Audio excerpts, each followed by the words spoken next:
ይህ መልእክት የሚተላለፈው ከረታይነ ማህበረሰብ ነው። የዛሬው መልእክታችን ልክ እንደ ወትሮው ፈጣሪ በማመስገን እንጀምራለን። ኃያሉን አምላክ በማመስገን እንጀምራለን። ንጉሱን በማመስገን እንጀምራለን። ያ የነገሮች ሁሉ አዛዥ፣ የነገሮች ሁሉ ኃላፊ የሆነውን፣ የነገሮች ሁሉ የበላይ የሆነውን አምላክ በማመስገን እንጀምራለን። ዛሬው ምስጋናችን ከቀጠልን ካሳለፍን በኋላ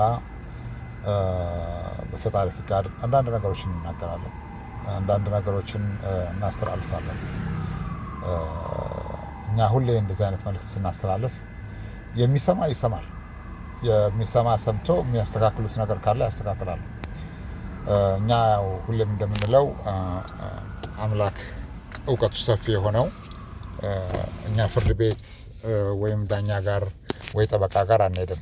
ለሚደርስብን አንዳንድ ተጽዕኖ ወይ ለሚደርስብን አንዳንድ ችግር ወይም ለሚደርሱብን አንዳንድ መከራዎች አንሄድም። ዳኛችንም ጠበቃችንም ፈጣሪ ነው። ያ ማለት ግን ዳኞች የሉም ወይ ጠበቃ የለም ማለት አይደለም። ያው በአንድም ሆነ በሌላ መንገድ ለእኛ ይሆናል የሚል ግምት የለንም።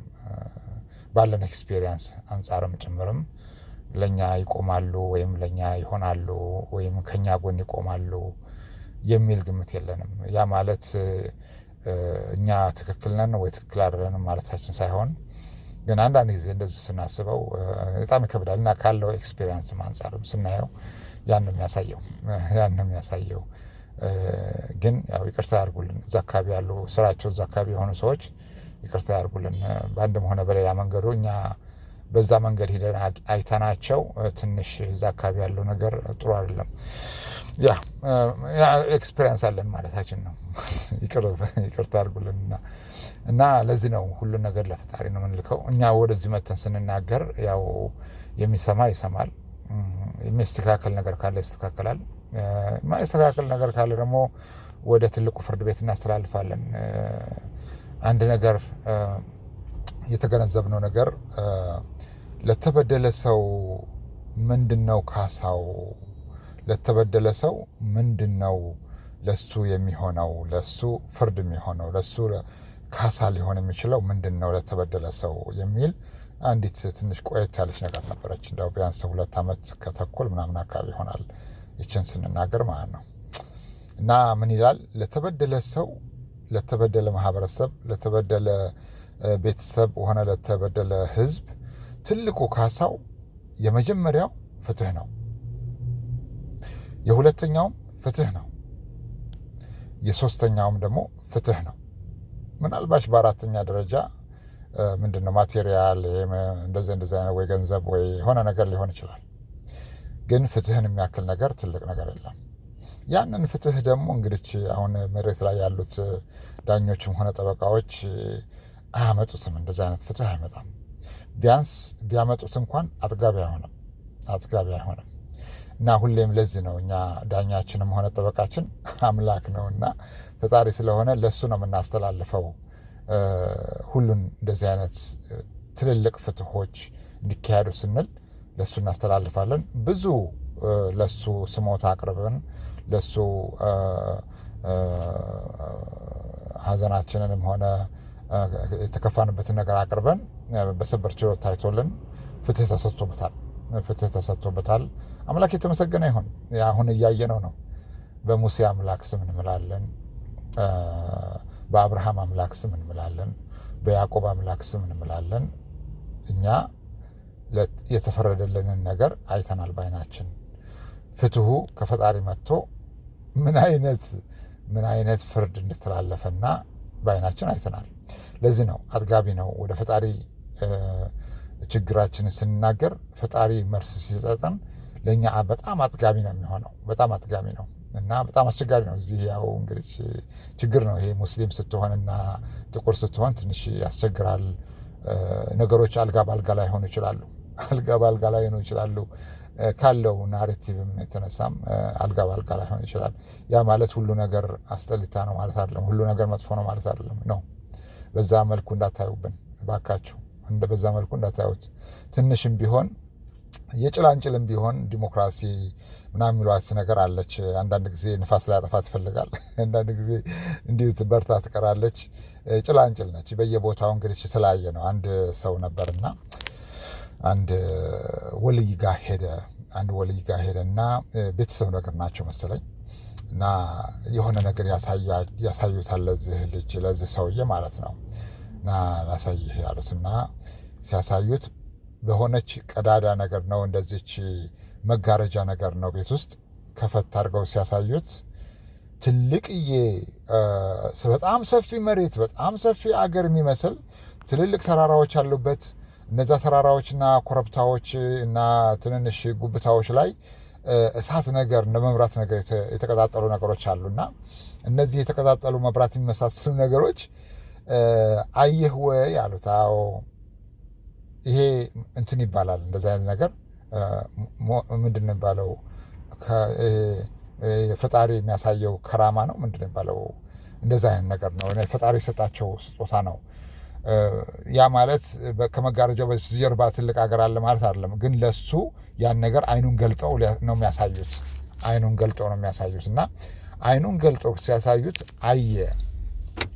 አየና ይሄን ነገር ሲያይ ምንድን ነው አላቸው።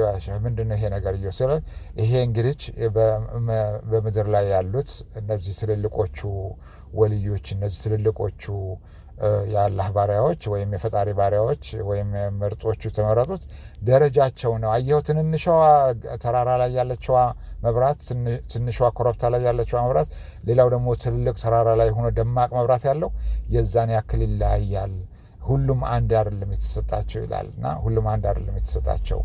ያው እዚህም ደግሞ እንደዚህ ነው።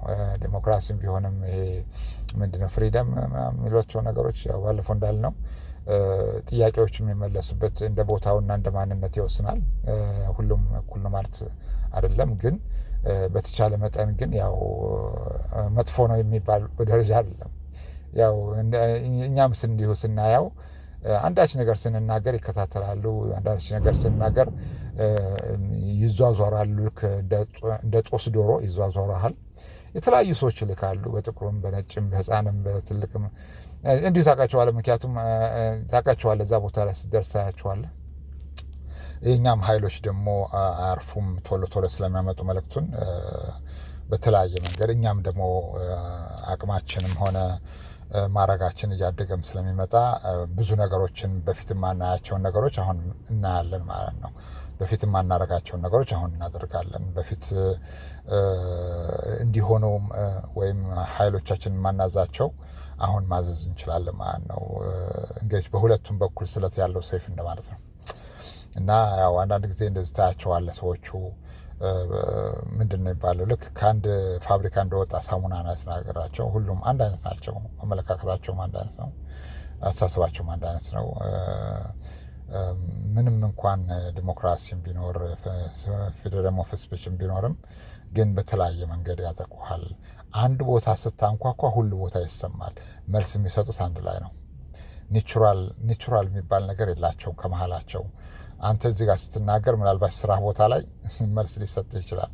አንተ እዚህ ጋር ስትናገር ምናልባት መንገድህ ላይ መልስ ሊሰጥህ ይችላል። ሲራጅ ደረሰኝ ነው አሁን ደረሰኝ አላህ ይስጥልኝ። እና አንተ እዚህ ጋር ስትናገር ምናልባት የሄድክበት ቦታ ላይ እዛ ጋር ይጠብቁሃል። አሁን ራሱ እንደዚህ እያቀበሉን ነው ማለት ያው ኃይሎቻችን የሚመለከቱ ሲኖሩ፣ የሚያዩ ሰዎች ሲኖሩ፣ በአጋጣሚ ሲያልፉም ሊያዩ ይችላሉ። ሆን ብለው ከኋላ ሊቆሙ ይችላሉ። እንደዚህ ያመጣሉ ማለት ነው፣ ወሬውን ያመጣሉ። ያው ይሄ የፈጣሪ ችሎታ ነው፣ የፈጣሪ ስጦታ ነው። ምንም ማድረግ አይቻልም። ለዚህ ነው ለእኛ የተሰጠን ጸጋ ለአንድ ነጭ ቢሰጠው ኖሮ በእውነቱ ቤተ መንግስት ጣራ ላይ ቆሞ ይጮህ ነበር ያልነው። ለዚህ ነው ቤተ መንግስት ጣራ ላይ ቆሞ ይጮህ ነበር። አብዶ አይደለም ወይ አቅል ስቶ አይደለም። ምን ማለት እንዳለበት ግራ ገብቶት ነው። ከደስታው የተነሳ ነው። ምክንያቱም በጣም ከባድ ነው። ለዚህ ነው በግብር ከፋዩ ደሞዝ በግብር ከፋዩ ገንዘብ ደሞዝ የሚከፈላችሁ ሰዎች በዚህ ነገር ውስጥ ኢንቮልቭ ካረጋችሁ በቀጥታ ሀገሪቱን ለውድቀት የሚዳርጋት፣ በቀጥታ ሀገሪቱን ለችግር ይዳርጋታል። ያ ማለት ዘ ሆል ኔሽን ነው። ባይ ዘ ዌይ ኢትስ ኖት ስቴት ኢትስ ኖት ሲቲ ኢዝ ዘ ሆል ኔሽን ነው። እና እኛ ደግሞ ያን ነገር ለማድረግ ያው ፈጣሪ የሰጠች ችሎታ ነው እና አንዳንድ ጊዜ ከባድ ነው። ለዚህ ነው የሚቀጥሉት 80 ዓመት አየንና አንዳንድ ነገሮችን አስተካከልን። አሁን ያለንበትን ደረጃዎችም ያው እንደምታዩት ነው። ብዙ ነገሮችን ከ2 ዓመት በፊት ያደረግናቸው ከ3 ዓመት በፊት ያደረግናቸው ነገሮች ዛሬ ፍሬ አፍርተው እየተበሉ ነው። አንዳንድ ሰዎች ግራ ሊገባቸው ይችላል አሁን ያለንበት ችግር። ምክንያቱም ከ2 ዓመት በፊት ይሄንን ነገር ለፈጣሪ ለምነን መልስ ሲሰጠን መካከለኛው ምስራቅ ላይ ትልቅ ጦርነት ተንስቶ በ100 ሚሊዮን የሚቆጠሩ ሰዎች ችግር ላይ እንደሚወርቁ በአንድም ሆነ በሌላ መንገድ ዓለም ዋጋ እንደምትከፍል ከዛ በኋላ በጣም የተረጋጋ ነገሮች ወደፊት እንጂ ወደኋላ የማይመለሱ ገባቸው እንደዚህ አይነት ነገሮች ስለሚከሰቱ እኛ ይህንን ጊዜ እየጠበቅን ነበር። አሁን ያው ሆኗል። ነገሮች ቀስ እያሉ እየተንከባለሉ ነው፣ እዛው ይደርሳሉ። ያለንበት ጊዜ ከመጨረሻው ምዕራፍ የመጀመሪያው ገጽ ላይ ነው። ይሄኛው ገጽ እንደ ድሮ እንደ አለፉት ምዕራፎች ብዙ ገጽ የለውም ይሄኛው። ስለዚህ አጭር ጊዜ ውስጥ ብዙ ነገሮች ያልቃሉ ብለን እንገምታለን። ምናልባት እስከ 2035 ግፋ ቢል ያው 35 37 40 እንኳን አይደርስም ብለን እንገምታለን። ሽፍት ሲያደርግ ማለት ነው። ያ ማለት ቀጣዩ ለብዙ ጊዜ ይኖራል ማለት አይደለም፣ ግን ለጊዜውም ቢሆን ትንሽ ጊዜ ይኖረዋል። ከዛ በኋላ እነሱንም በሚገባ መልኩ ስላደረግንላቸው እንደ ታኮ ነገር ያው እነሱም ለሚቀጥለው ኃይል ቦታ ይለቃሉ። ያኛው ነው ብዙ ነገሮች የሚስተካከልባቸው። ይሄኛው አረጋግቶ ነው የሚሄደው። ግን ምንም ማድረግ አይቻልም። አንዳንድ ጊዜ የሰዎችን ማንነት ሳያውቁ ይዳፍራሉ፣ ይረጋገጣሉ። ሰዎችን በቆዳ ቀለም፣ በሃይማኖት ይገምታሉ። ሰዎችን በአለባበስ ይገምታሉ። እና አንዳንድ ጊዜ በጣም ይከብዳል። ሰው መሆን በጣም ከባድ ነው። እና እንደዚህ አንዳንድ ነገሮች ሬሲዝም አለ። ሬሲዝሙ ደግሞ በየቦታው ነው ያለው። ኦልሞስት በየቦታው አለ። ይሄንን ፊሊንግ ስንናገር ቶሎ ብሎ የሚያስተጋባው በተለያየ ቦታ ነው። ነገሮችን እንደማስተካከል ግን ከስራህ ቦታ ላይ ታገኘዋለህ። የሆነ ማዕቀብ ምናምን ነገር ይጣልብሃል ወይ መንገድ ላይ ታገኘዋለህ። እነዚህ አንደርከቨር ኤጀንቶችም ሆነ ሎ ኢንፎርስመንቶች ይከታተሉሃል። ወይ ደግሞ የምትሄድበት ቢልዲንግ ወይ የምትሄድበት ስቶር ላይ ደግሞ ይከታተሉና ይመጣሉ። ደግሞ ምን እንደሚፈልጉ ባታውቅም ግን ሀራስ ያደርጋሉ። ለዚህ ነው እኛ እንፈራለን። አንድ ነገር አፈንድተው በእኛ እንዳያሳብቡ። እነዚህ ሰዎች በዚህ ምድር ላይ ትልቁ አሸባሪ እኛ በእኛ ግምት ማለት ነው። በእኛ ግምት ኢንዲቪዥዋል አይደለም፣ ኦርጋናይዝድ የሆኑ ናቸው። እነዛ ደግሞ በጣም መጥፎ የሚሆነው መንግስታዊ አሸባሪ ሲሆኑ ነው። መንግስታዊ አሸባሪ ሲሆን እጅግ በጣም መጥፎ ነው። ምክንያቱም ኦርጋናይዝድ ይሆናሉ፣ ብዙ ነገሮች ማድረግ ይችላሉ። ባለፈው ወደ ቤት ስንገባ የሆነች በሯ ላይ የሆነች ምልክት ነገር አገኘንና እንደ መከፈትም ምናምን ሰዎች ገብተው ጎብኝተውን ይሆን እንደ ምናምን ብለን ከዛ በኋላ በሁለተኛው ቀን አገኘነው መልሱን። በትክክልም ነበረ። ምክንያቱም ደግሞ ስንጠይቅ ኃይሎቻችንን አገኘነው። ከኛ ጓሮ አንዳች ነገር ኢቨንት ምናምን ነገር ነበርና የዛን ያክል ነው እንግዲህ ሲቲዝንም ብትሆንም ዜጋ ብትሆንም ግን በተለያየ መንገድ አንተን ጥያቄ ምልክት ውስጥ ያስገቡሃል። እና ዲሞክራሲ አለ ወይ? እንደ ቦታው እንደ ማንነቱ ይመለሳል። ግን ሁሉ ነገር ጨለምት ነው ወይ ለማለት ያን ጥያቄ ለመመለስ ይከብዳል። ጨለምት አይደለም። በተቻለ መጠን እነሱም ይሞክራሉ። ምንድነው የሚባለው? እየበደሉህ ይስቃሉ፣ እየገፉህ ያቅፋሉ፣ እያስራቡህ ያጎርሳሉ። እንደዛ ነገር ነው። ብዙ ሰዎች ከጨዋታ ውጭ የሚሆኑት መስራት አቅቷቸው ወይ መለወጥ አቅቷቸው አይደለም። በአንድም ሆነ በሌላ መንገዱ ሲስተሙ ይገፋቸውና ከጨዋታ ውጭ ያደርጋቸዋል። ከዛ በኋላ ያ ቤተሰብ፣ ያ ግለሰብ፣ ያ ማህበረሰብ ችግር ላይ ይወርቃል። ሆምለስ ሲሆን ያንንም ነበረ ኢንቨስቲጌት ስናደርግ የነበረው ላለፉት ጥቂት ዓመታቶች በእኛ ላይ በደረሰው ነገር ስናስበው እና ከዛ ዞር ብለን ስናይ እኛን የሚመሳሰሉ ሰዎች ምንድን ነው የሚደርስባቸው፣ በምን ውስጥ አልፈዋል ብለን ስናይ ሴም ቲንግ ነው። ሩቲኑ አንድ አይነት ነው። ምክንያቱም አንድ ቦታ ስትነካው ሁሉ ቦታ ያስተጋባል። ለዚህ ነው ከአንድ ፋብሪካ እንደወጣ ሳሙና ናቸው የሚመስሉት። ሁሉ ቦታ ያስተጋባል። በአንድም ሆነ በሌላ መንገዱ መልስ ይሰጣል በሁሉ ቦታ ላይ። ያ ማለት ችግር ያጋጥመሃል ማለት ነው። በተለያየ መንገድ ችግሩ ያጋጥመሃል። ታውቀዋለህ፣ አንተ ሬሲዝም መሆኑን ታውቀዋለህ። ሲስተማቲካሊ አንተ ችግር ውስጥ ያስገቡሃል።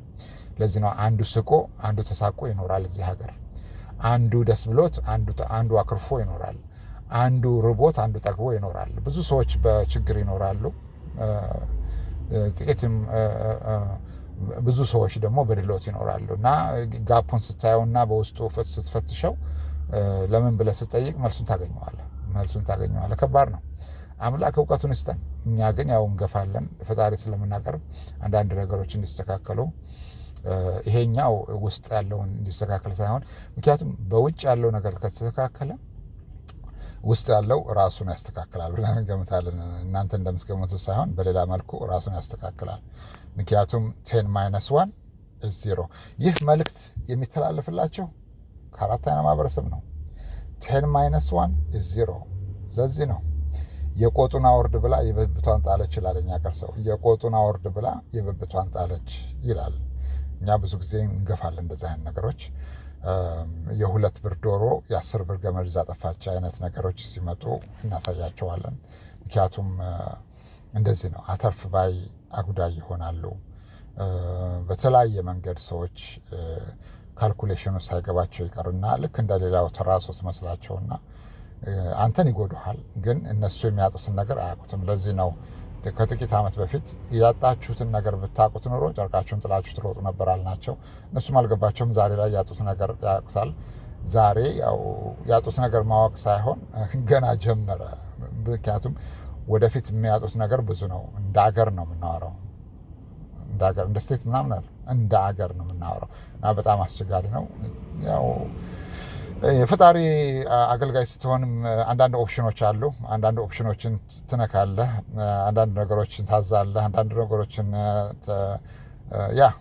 ነገሮች ላይ ታደርጋለህ። ገባችሁ? እናንተ ብልጦች ናቸው እና እነሱም በደላቸውን ይቀጥላሉ በተለያየ መንገድ። በደሉ በጣም ብዙ መንገድ አለው። ሬሲዝም have a lot of way to respond in many ways። ግን ያው እኛም ደግሞ ወደ ፈጣሪ እናቀርባለን። ምክንያቱም በምድር ላይ ያለው ዳኛም ሆነ ጠበቃ ለእኛ ጠበቃ ይሆናሉ ወይ ዳኛ ይሆናሉ ብለን ስለማንገምት፣ ግን አምላክ ሁልጊዜም ቢሆን የአብርሃም አምላክ፣ የይስሐቅ አምላክ፣ የያዕቆብ አምላክ፣ የሙሴ አምላክ፣ የኢሳ አምላክ፣ የመሐመድ አምላክ ሪስፖንድ ያደርጋል እና ሪስፖንድ ሲያደርግ እኛ ትንሽ ትዕግስት አድርገን መጠበቅ ነው። ከዛ በኋላ ሁሉ ነገር በሂደት እናየዋለን እንላለን። ይህ መልእክት የሚተላለፍላችሁ ከአራት አይነት ማህበረሰብ ነው። This message comes from 4i Society for Worldwide Nation and from Invisible Love Community. Thank you.